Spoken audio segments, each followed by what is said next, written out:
discovered that my mother had hidden our family's financial crisis for years, forcing me to take out loans and work double shifts just to keep our home, while she pretended everything was fine and expected me to carry the burden silently. I'm 28F, born and raised in Ohio, still here even though all my friends have scattered to different parts of the country in search of greater dreams, better jobs, or just a sunnier clime, and I catch myself wondering sometimes whether I stayed on here by choice or by being fixed to this spot. My mom, Carol, 56F, was the heart of our family, so it would seem, anyway, or at least I had imagined so when I was young. My dad passed away when I was 15, a shock heart attack that surprised us all on a normal Tuesday, and Mom took on the role of being the anchor after that day, or so we were led to believe. I have a brother, Matt, 24M, who's completing his last year at university, and to be honest, he's always been the golden child, the one Mom shielded from the truth no matter what. Me, I got the speeches on responsibility, being hardy, don't let life get me down.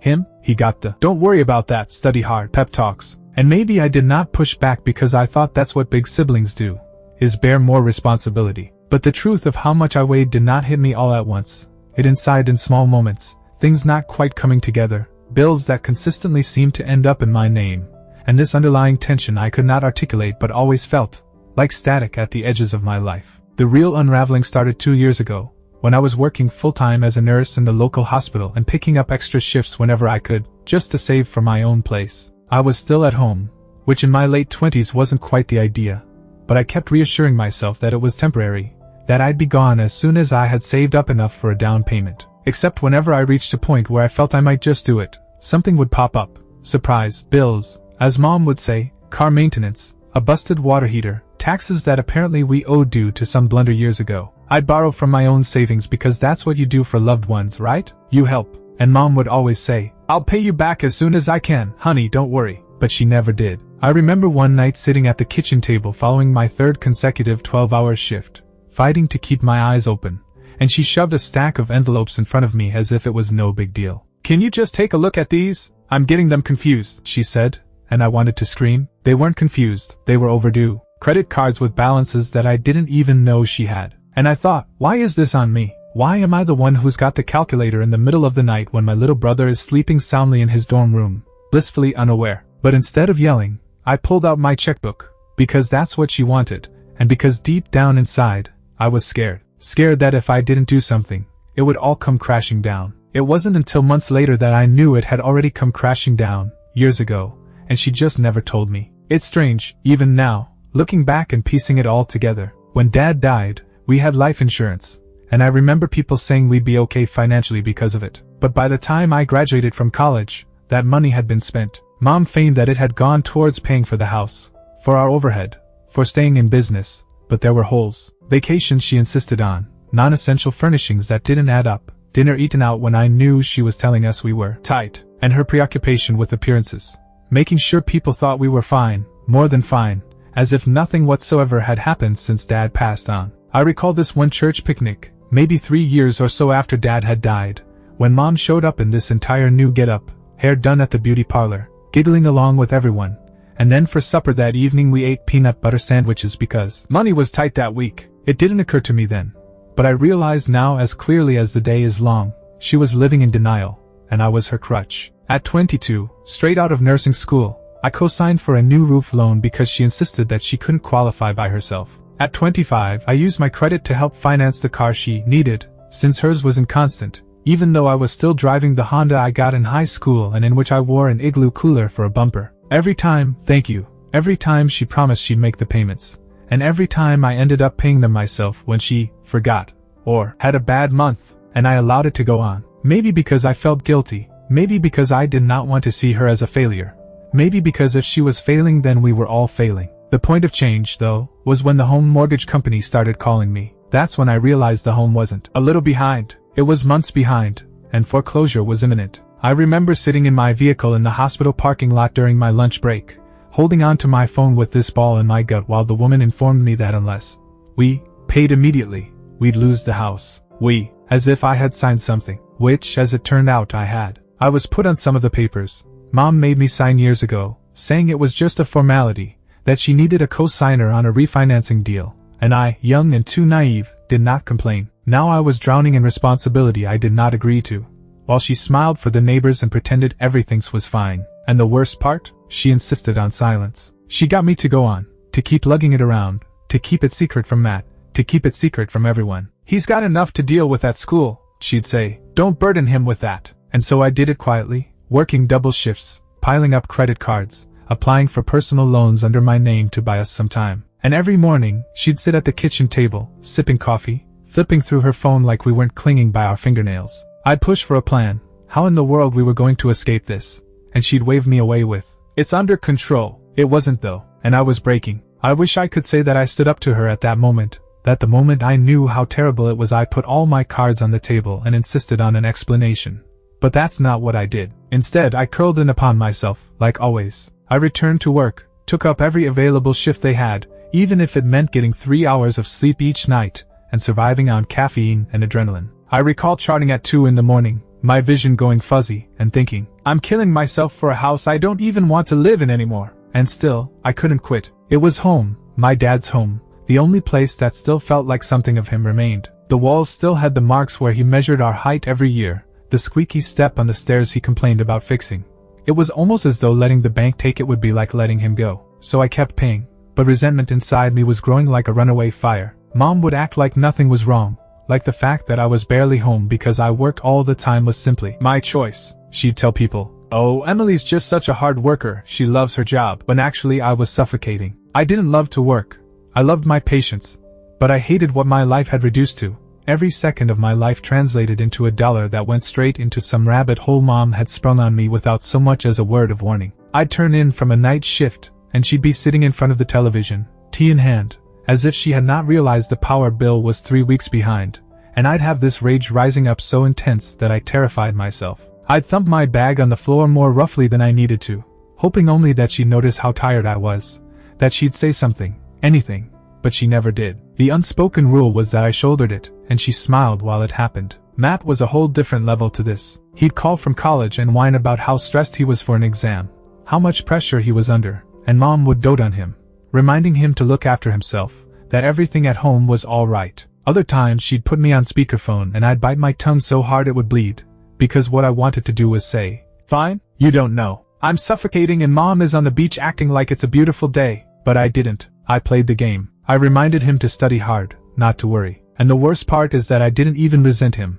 Not really. It wasn't his fault. He was living the life I would have lived if someone had protected me the way Mom protected him. But it made me feel invisible, as if my sacrifices counted for nothing to her. He got to be the dreamer, the achiever, the one with a future, and I was the behind-the-scenes workhorse holding everything together. There was this one evening, it's burned into my mind, when I finally lost it. I just finished working 14 hours, my feet swollen, my scrubs dirty from a code we'd received the previous day, and I walk into the kitchen, and Mom is sitting there with her friend Linda, drinking wine, giggling like a girl. I swear I saw red. I didn't even greet her.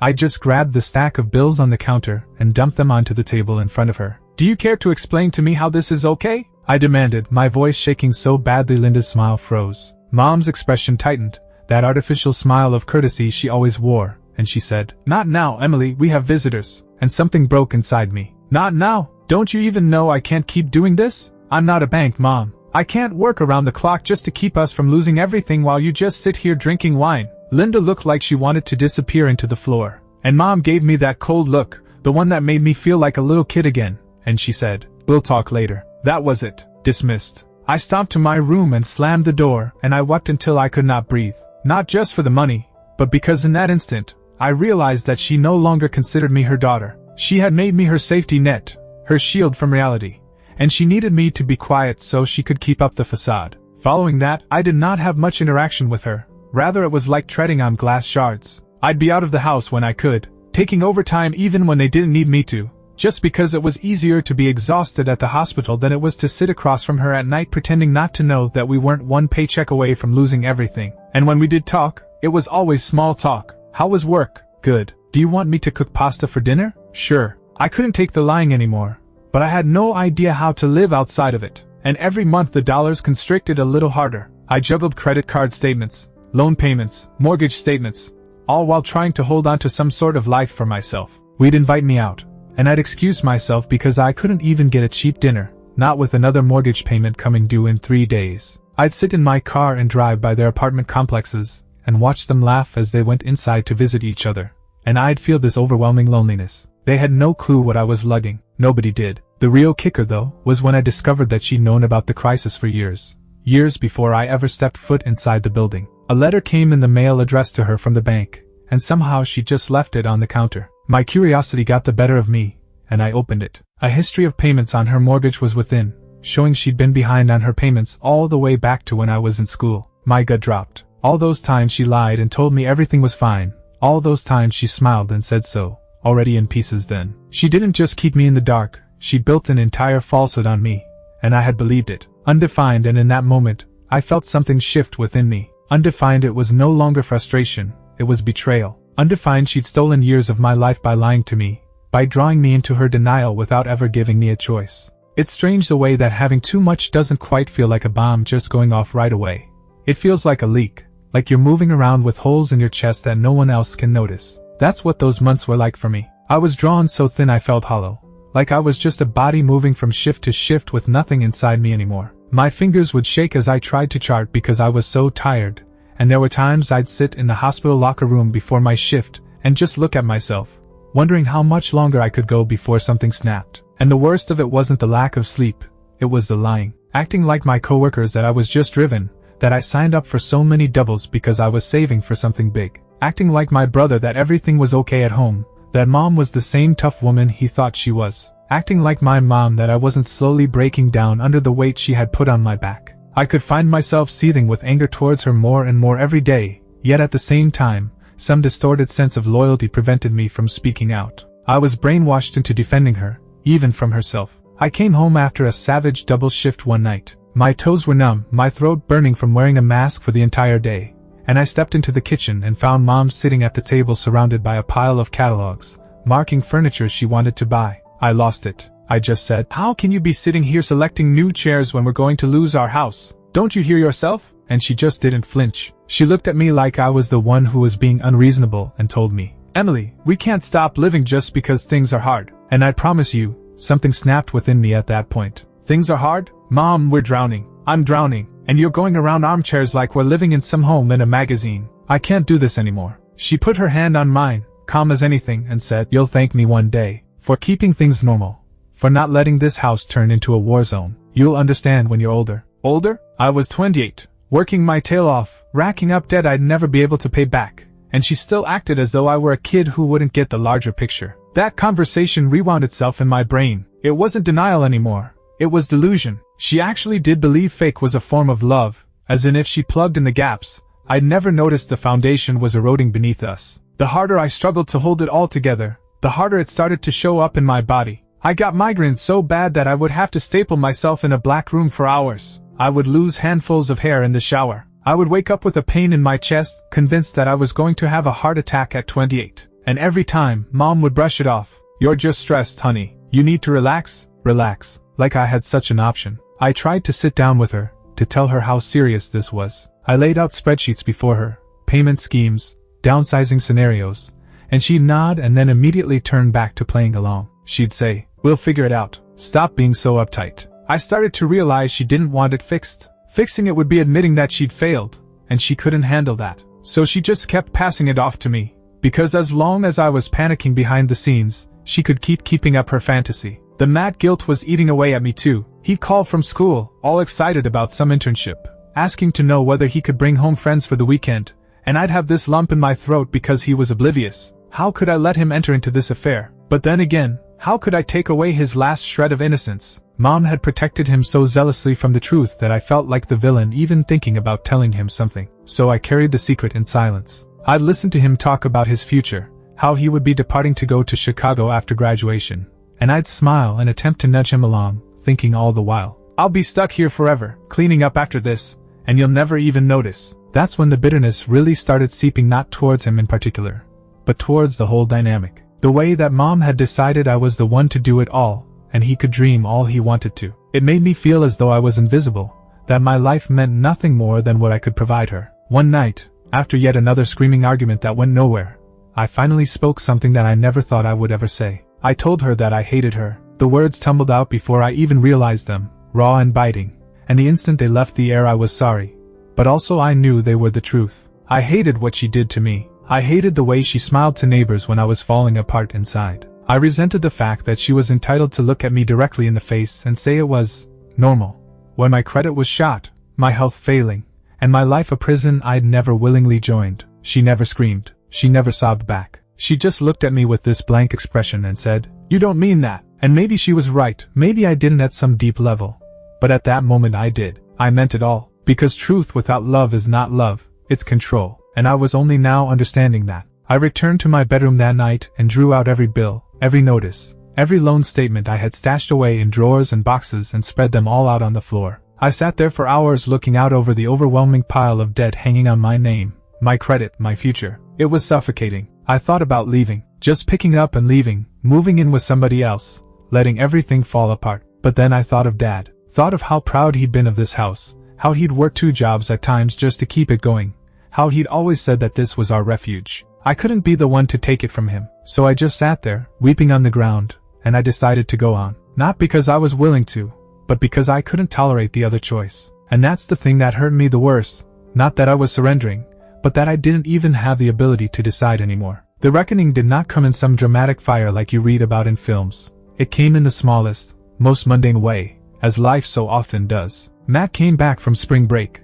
throwing his duffel bag onto the floor like he used to when he was a kid, and for a couple of days it was like it used to be again. Like we were a family and not this broken machine that was held together with duct tape and silence. We made spaghetti one night, and I sat there watching him eat noodles matter-of-factly, chuckling about his friends and classes.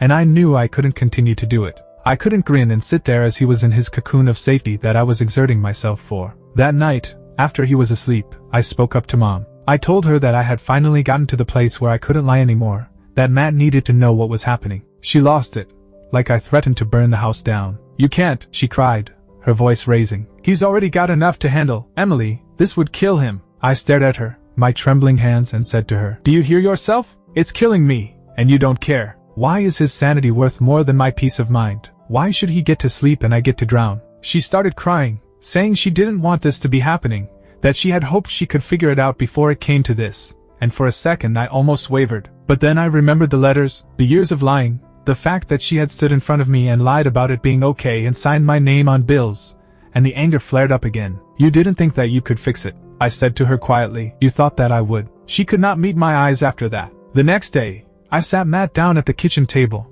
heart pounding as if I was going to ruin his life, and I told him everything. My voice shook the whole time, but I laid it all out on the table. The missed mortgage payments, the loans borrowed in my name, the double shifts, the credit cards maxed out just to stay lit. He thought I was lying to him at first. He laughed, really, as if I were telling a bad joke. But when I pulled out the stack of bills, when I put my pay stubs next to the debt, the color drained from his face. He turned to Mom, his voice trembling, and asked, "Is this true?" And she didn't deny it, she just cried. She went on telling him he didn't need to worry, that she wanted him to focus on school, that she was only doing this to keep him safe. He looked at her in a face of betrayal I had never experienced on his face before, and it broke something in me. I had been carrying this myself all along, so he couldn't see him look at me like that, and it still occurred anyway. But the one thing that astounded me the most was what he did afterwards. He didn't yell, he didn't storm out, he just sat, quiet for so long, then turned to me and asked, "Why didn't you tell me sooner?" That question destroyed me. I longed to scream out that I had defended him the way Mom taught me to, the way I had tried to do, but I could only say, "Because I didn't want you to hate her, or me." He reached out and took my hand across the table, and for the first time in years, I wasn't alone. The next few weeks were hard. They were among the toughest of my life, actually, because once I had spoken the truth to them, there was no going back. Matt worked part-time at the university library, started sending money home even after I had told him not to. Mom withdrew into herself, quieter than I ever remembered her being, as though she didn't know how to exist with the reality she had built up over so long. We fought, of course. We had screaming battles that gave me a sore throat, cold suppers when I wouldn't even look at her, periods when I never wanted to see her again. But in a strange kind of way, there was also relief. Relief that the lie was gone, that I no longer had to carry it around in secret. The debt did not disappear, the exhaustion did not end, but at least the truth had come out. At least I was not invisible anymore. There is this one memory that I just can't help returning to.